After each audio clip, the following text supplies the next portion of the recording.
ভারত পাকিস্তান যুদ্ধ হলে সেই যুদ্ধে সরাসরি জড়িয়ে পড়তে পারে চীন। পাকিস্তানের হাতে মারাত্মক PL-15 ক্ষেপণাস্ত্র তুলে দিয়ে যেন সেরকমই ইঙ্গিত দিল শি জিনপিং এর দেশ। কাশ্মীরের পেহেলগামে পর্যটকদের উপর সন্ত্রাসী হামলার পর ভারত পাকিস্তানের মধ্যে নতুন করে উত্তেজনা চরমে। পরমাণু শক্তিধর দুই প্রতিবেশীর এই সামরিক পাল্টাপাল্টি প্রস্তুতির মধ্যে চীনের হস্তক্ষেপ দক্ষিণ এশিয়ায় উদ্বেগজনক যুদ্ধ প্রস্তুতির ইঙ্গিত দিচ্ছে।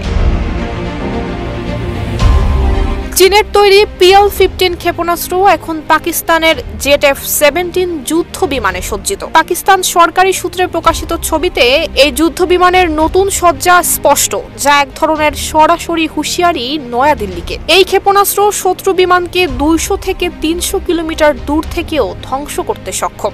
সানবিট সব দিবে সামাল। সানবিট ম্যাজিক প্রেস ডিশওয়াশিং এর মাথা ঘোরানো সলিউশন।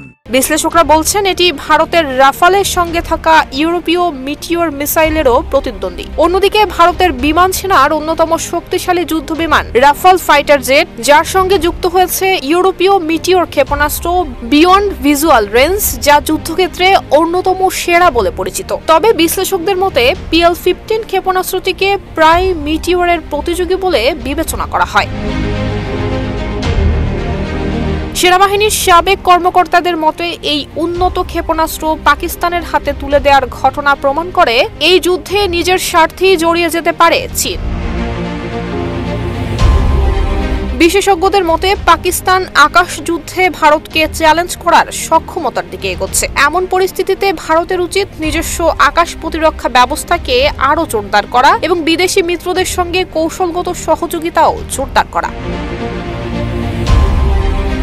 নুসরাত জাহান মেহেক, ঢাকা পোস্ট।